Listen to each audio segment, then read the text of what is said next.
Hello everyone. Welcome back to UPSC with Shyam sir. నేను మీ Shyam sir మాట్లాడుతున్నాను. Editorial అనాలిసిస్‌లోకి వెళ్దాము. March 25 Hindu news పేపర్‌లో ఉన్నాము. ఎడిటోరియల్ కాలమ్‌లో ఉన్నాము. రీసెంట్‌గా తమిళనాడులో గవర్నమెంట్ వర్సెస్ గవర్నర్ అనే టాపిక్ మీద ప్రతిరోజు కూడా ఆర్టికల్ వస్తుంది. అంటే తమిళనాడు గవర్నర్ అయిన రవి చాలా కాంట్రోవర్సీని క్రియేట్ చేశారు. రూలింగ్ పార్టీకి సంబంధించిన ఒక ప్రముఖ లీడర్ పాన్ముడి అనే వ్యక్తితో వ్యక్తిగతంగా లేదు అంటే పొలిటికల్‌గా లేదు అనుకుంటే ఇంకెలాగైనా కూడా గొడవ పెట్టుకున్నారు. అంటే పాన్ముడి వర్సెస్ రవి అన్న గొడవ మీద ఈ ఆర్టికల్ ఉంది.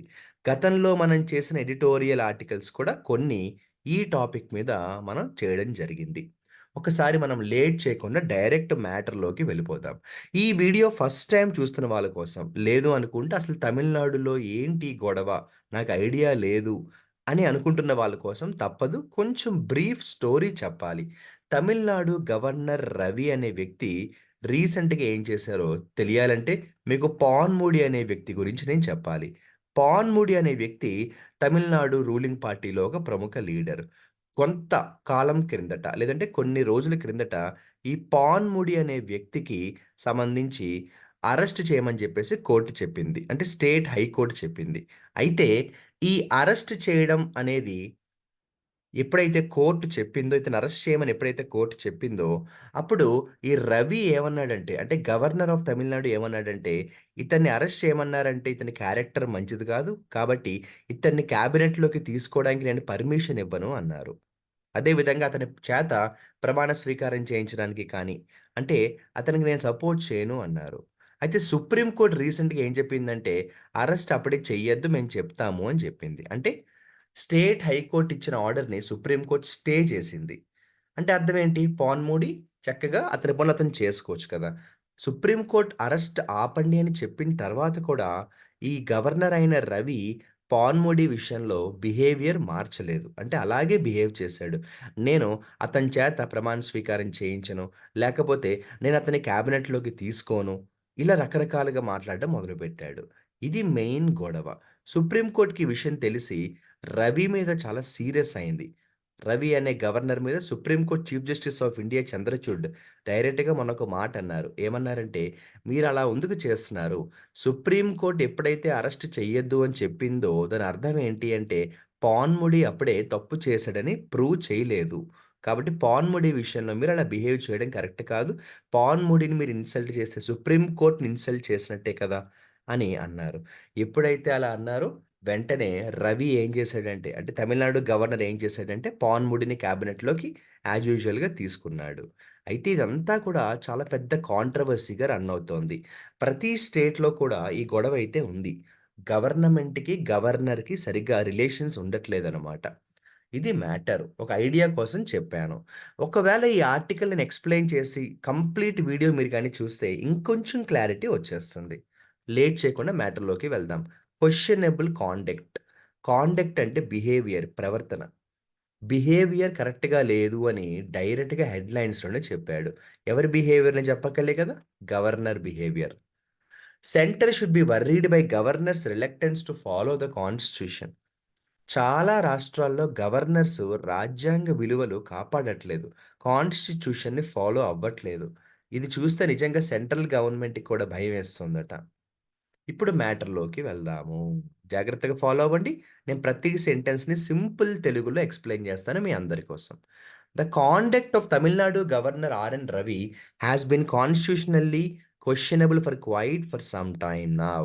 ఈ మధ్య కాలంలో తమిళనాడు గవర్నర్ రవి బిహేవియర్ చూస్తుంటే అతను అసలు కాన్స్టిట్యూషన్‌కి గౌరవం ఉందా లేదా అని డౌట్ వచ్చేలా బిహేవ్ చేస్తున్నాడు.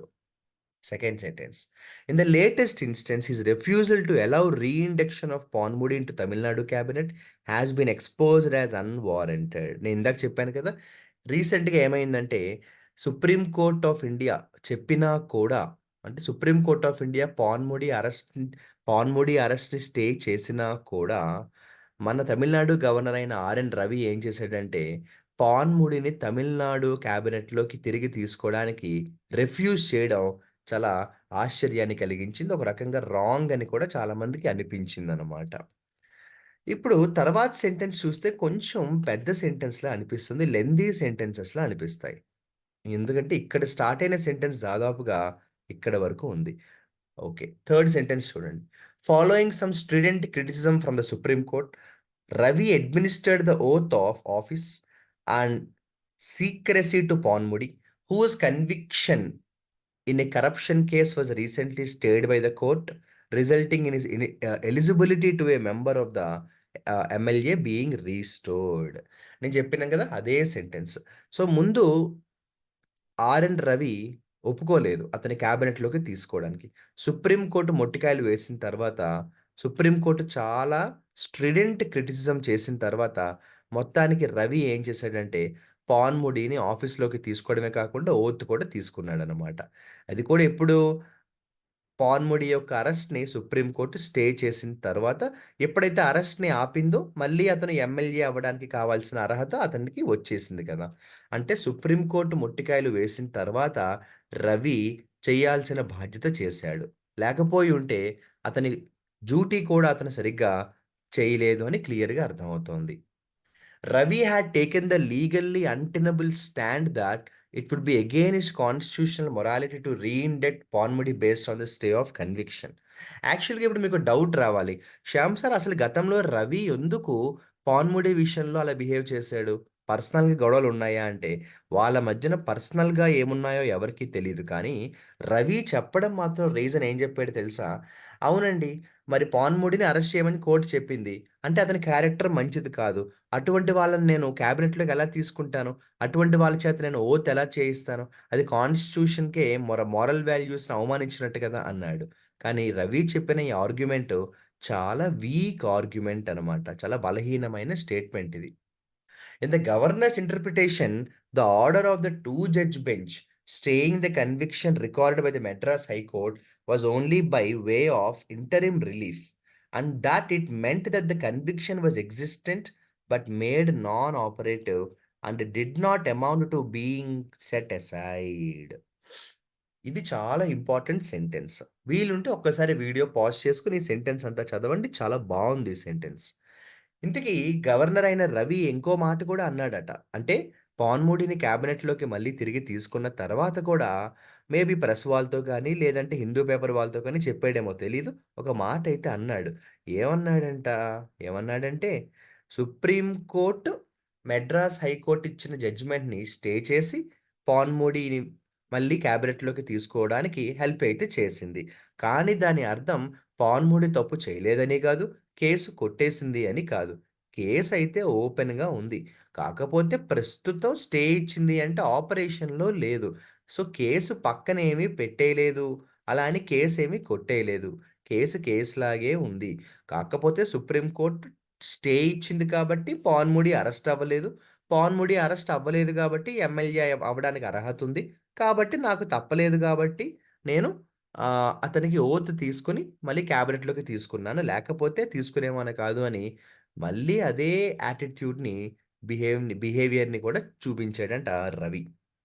Next sentence. The interpretation was quite questionable as the legal consequences that follow from a criminal conviction in a corruption case, loss of eligibility for being a legislator and therefore for being a minister, stand suspended as soon as the conviction is stayed. ఈ sentence కూడా చాలా important. అయితే రవి చెప్పిన దాంట్లో రవి ఏమనుకుంటున్నాడంటే, ఎవరి మీదైనా arrest warrant గాని వస్తే అతను ఎమ్మెల్యే కింద అర్హత కోల్పోతాడు. ఇది కరెక్టే పోనీ. రవి చెప్పిన ఈ మ్యాటర్ కరెక్టే అనుకోవచ్చు. కానీ సుప్రీం కోర్ట్ అరెస్టే వద్దు అన్నప్పుడు దాని అర్థం ఏంటి? ఎమ్మెల్యే కింద పని చేసుకోవచ్చని కదా! మరి ఈ మాటని కూడా గౌరవించాలి కదా! అంతేకాని ఎప్పుడైతే సుప్రీం కోర్ట్ అరెస్ట్ చేయొద్దు అని చెప్పిందో, వెంటనే అతని డ్యూటీ అతను సక్రమంగా చెయ్యాలి కదా! అదే విషయాన్ని చెప్పాడనమాట. చూడండి, ద ఇంటర్ప్రిటేషన్ వాస్ క్వెషనబుల్. అంటే రవి యాటిట్యూడే రవి అర్థం చేసుకునే విధానమే చాలా రాంగ్‌గా ఉంది. ఎందుకంటే ఎప్పుడైతే క్రిమినల్ కన్విక్షన్ చేస్తారో అప్పుడు ఎలిజిబిలిటీ పోతుంది ఎమ్మెల్యే కింద. కానీ ఎప్పుడైతే సుప్రీం కోర్ట్ స్టే ఇచ్చిందో, అప్పుడు ఎలిజిబిలిటీ ఉన్నట్టే కదా! ఎలిజిబిలిటీ ఉన్నప్పుడు మరి ఖచ్చితంగా అతన్ని క్యాబినెట్‌లోకి తీసుకోవడానికి ఇబ్బందేంటి? మొహమాటం లేకుండా తీసుకోవాలి కదా! అంటున్నారు ఈ ఆర్టికల్ రాసిన నెక్స్ట్ సెంటెన్స్ కూడా కొంచెం పెద్దదే చూడండి. Parliament and the state legislatures restore the membership of those convicted as soon as the conviction is stayed, even if their seats had been declared vacant. చూసారా? గతంలో కూడా చాలా సందర్భాల్లో ఎవరి కన్విక్షన్ అంటే ఎవరిదైనా అరెస్ట్ ఆగిపోయినా, క్యాన్సిల్ అయిపోయినా, స్టే అయిపోయినా కూడా వెంటనే వాళ్ళను వాళ్ళ పదవుల్లోకి తీసుకునేవారు. ఎందుకంటే కన్విక్షన్ ఆగింది అంటే అర్థం ఏంటి? మేబీ ప్రస్తుతం ఉన్న ఇన్ఫర్మేషన్ ప్రకారం అతను నిర్దోషి. అప్పుడు మరి ఖచ్చితంగా అతన్ని తీసుకోవాలి కదా! The governor's confusion of morality and principles of good governance with legality seemed deliberate. అమ్మో! ఈ సెంటెన్స్ చాలా మంచి సెంటెన్స్. ఈ సెంటెన్స్ ఏమన్నాడో తెలుసా? గవర్నర్ అంటే మన రవి గురించి చెప్తూ ఏమన్నారంటే, రవికి మొరాలిటీ అన్న పదానికి, ప్రిన్సిపల్స్ ఆఫ్ గుడ్ గవర్నెన్స్ అన్న పదానికి అనవసరంగా కన్‌ఫ్యూజ్ అయిపోతున్నాడు. ముందు ఈ క్లారిటీ రవి తెచ్చుకోవాలి అని ఓపెన్‌గా చెప్పాడు. ఈ హిందూ పేపర్‌లో ఈ ఆర్టికల్ రాసిన వాడు. అంటే రవి కన్‌ఫ్యూజ్ అవుతున్నాడు అన్నాడు. అంటే గవర్నర్‌దే తప్పు అని క్లియర్‌గా చెప్పాడు ఇప్పటిదాకా అనమాట. నెక్స్ట్ ప్యాసేజ్ చూద్దామా? చాలా పెద్ద సెంటెన్స్ ఇది చూడండి ఎంత పెద్ద సెంటెన్స్ ఉందో. అయినా పర్లేదు నేను క్లియర్‌గా ఎక్స్‌ప్లెయిన్ చేస్తాను. As Ravi's propensity to find new ways to get under the skin of DMK regime becomes more apparent. Two things stand out: his reluctance to accept the limitations of his office, and the Union government's failure to act on the increasing instances of his governors being pulled up by the court. చాలా important sentence చూడండి. రవి అంటే ఎవరు? మన Tamil Nadu governor. ఇప్పుడు ఇదంతా విన్న తర్వాత మీకేమర్థమైంది చెప్పండి? మన తమిళనాడు గవర్నర్ అయిన రవి రోజు రోజుకి ఏం చేస్తున్నాడంటే తమిళనాడులో రూలింగ్ పార్టీ అయిన డీఎంకే పార్టీని కావాలని ఇబ్బంది పెడుతున్నాడన్న విషయం చాలా అపరెంట్‌గా కనిపిస్తోంది. పైగా 2 విషయాలు క్లియర్‌గా అర్థమవుతున్నాయి. ఏమని అంటే his reluctance to accept to the limitations to his office. అతను అతని డ్యూటీస్ చేయడానికి కూడా చాలా ఇబ్బంది పడిపోతున్నాడు. రెండోది and the union governments failure to act on the increasing instances of it's governors being pulled up by the court. ఇది first time కాదు. ప్రతి స్టేట్‌లో కూడా ఏదో ఒక సిట్యుయేషన్‌లో గవర్నర్ అనే ఒక వ్యక్తి కాంట్రోవర్షియల్ క్యారెక్టర్ లాగా అయిపోతున్నాడు. మరి దీనికి సంబంధించి యూనియన్ గవర్నమెంట్ ఎందుకు మౌనంగా ఉంది? ఎందుకు ఇటువంటి ఇన్సిడెంట్స్ పదే పదే రిపీట్ అవుతున్నాయి? కాబట్టి యూనియన్ గవర్నమెంట్ కూడా ఎక్కడో ఫెయిల్ అవుతోంది. గవర్నర్ అనే ఒక పదవి ఎందుకు ఇబ్బంది పడిపోతోంది? లేదా ఇబ్బంది పెడుతోంది గవర్నమెంట్‌ని.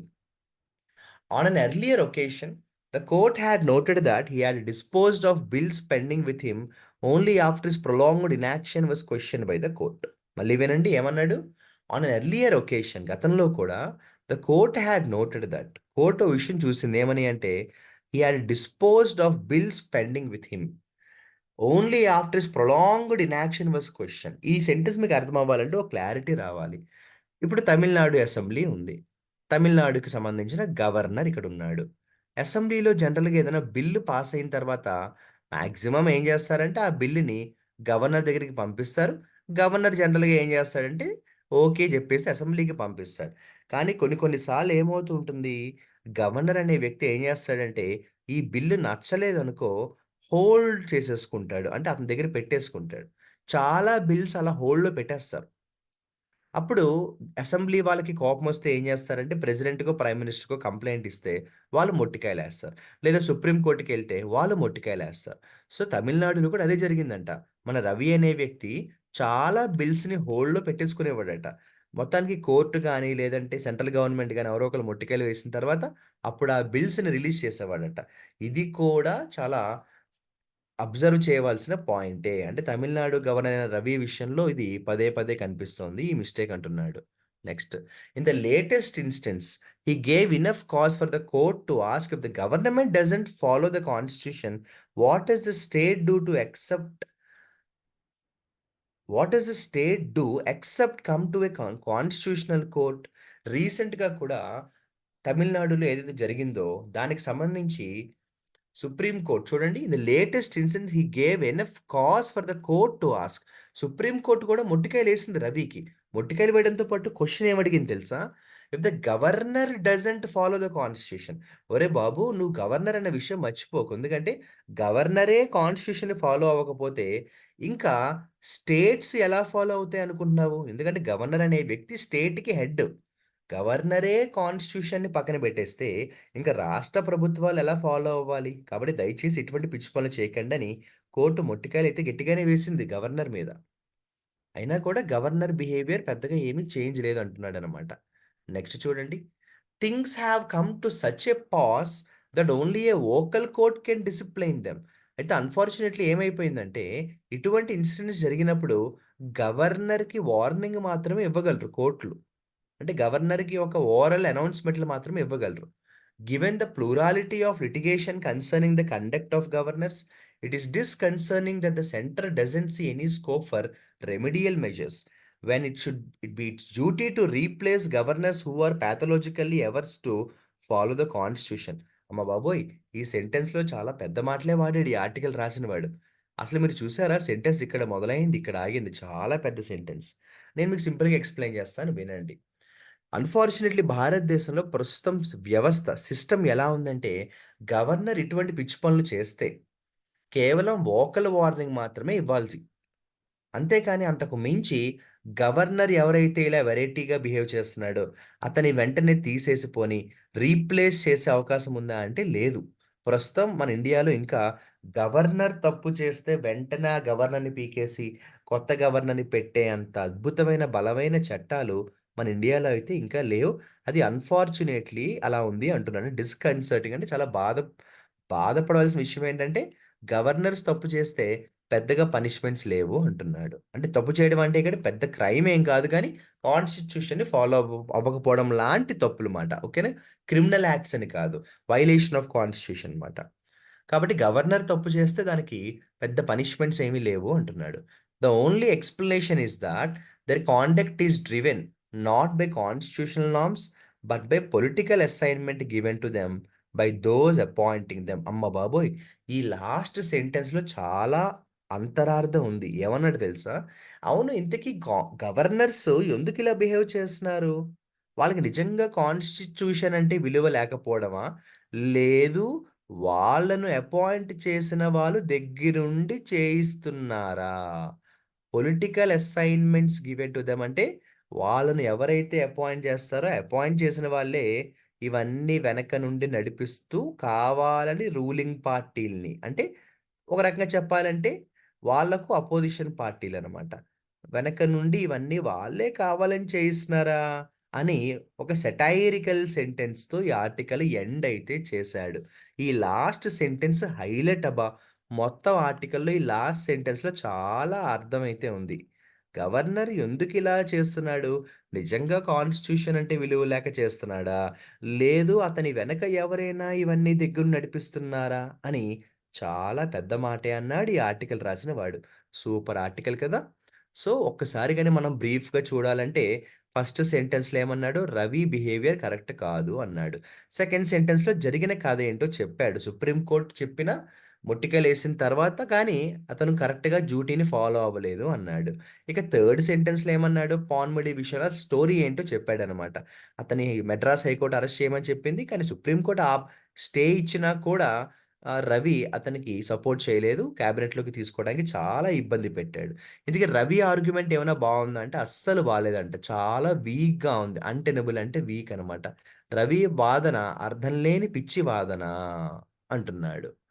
ఇక తర్వాతొచ్చేటప్పటికి ఇంకొక మాటేమన్నారు నెక్స్ట్ సెంటెన్స్‌లో అంటే, జనరల్‌గా ఇండియాలో ఎప్పుడైనా జరిగినప్పుడు వెంటనే కన్విక్షన్ ఆగిపోయినా, కన్విక్షన్ స్టే అయినా కూడా వెంటనే వాళ్ళని వాళ్ళ క్యాబినెట్‌లోకి తీసుకుంటారు. కానీ పాన్ముడి విషయంలో మాత్రం రవి చాలా వైలెంట్‌గా బిహేవ్ చేశాడు అంటున్నారనమాట. ఏదేమైనా కూడా రవికి క్లారిటీ లేదు. అతను మొరాలిటీకి, ప్రిన్సిపల్స్ ఆఫ్ గుడ్ గవర్నెన్స్‌కి తెగ కన్‌ఫ్యూజ్ అయిపోతున్నాడు అని రవిని బాగా తిట్టాడు ఈ ఆర్టికల్ రాసినవాడు. దాంతో పాటు డీఎంకే పార్టీని రవి కావాలని చాలా ఇబ్బంది పెడుతున్నాడు అన్నారు. అయితే సెంట్రల్ గవర్నమెంట్ ఇటువంటి ఇన్సిడెంట్స్‌ని కంట్రోల్ చేయడంలో చాలా ఫెయిల్ అవుతోంది అని సెంట్రల్ గవర్నమెంట్‌ని కూడా మొట్టికాయలేసాడు ఈ ఆర్టికల్ రాసినవాడు. ఇక తర్వాతొచ్చి గవర్నర్, గవర్నర్‌గా ఉన్న వ్యక్తే ఇటువంటి పిచ్చి పనులు చేస్తే ఎలా అని డైరెక్ట్‌గా సుప్రీం కోర్టు రవికి గట్టిగా మొట్టికాయలైతే వేసింది. కాకపోతే ఇండియాలో చట్టాలు బలంగా లేవు. ఎటువంటి చట్టాలు బలంగా లేవు అంటే గవర్నర్ ఇటువంటి పిచ్చి పనులు చేస్తే వెంటనే అతన్ని పనిష్ చేయడం, వెంటనే అతన్ని డ్యూటీస్ నుంచి తప్పించడం, రీప్లేస్ చేయడం లాంటి అంత పెద్ద బలమైన యాక్ట్స్ ఇండియాలో ఇంకా లేవు. అదే బాధాకరమైన విషయం అని లాస్ట్‌లో మాత్రం ఒక సెంటెన్స్ ఏమన్నాడు చెప్పండి? ఇంతకీ ఇటువంటి పనులు ఎందుకు చేస్తున్నారు గవర్నర్స్? వాళ్ళకి కాన్స్టిట్యూషన్ మీద గౌరవం లేదా? వాళ్ళకు ఎవరైనా పెద్దలు వాళ్ళని అపాయింట్ చేసిన వాళ్ళు దగ్గరుండి ఈ గేమ్ ఆడిస్తున్నారా? అని ఒక సెటైర్‌తో ఆర్టికల్ అయితే ఎండ్ చేసాడు. బ్యూటిఫుల్ ఆర్టికల్ ఇది.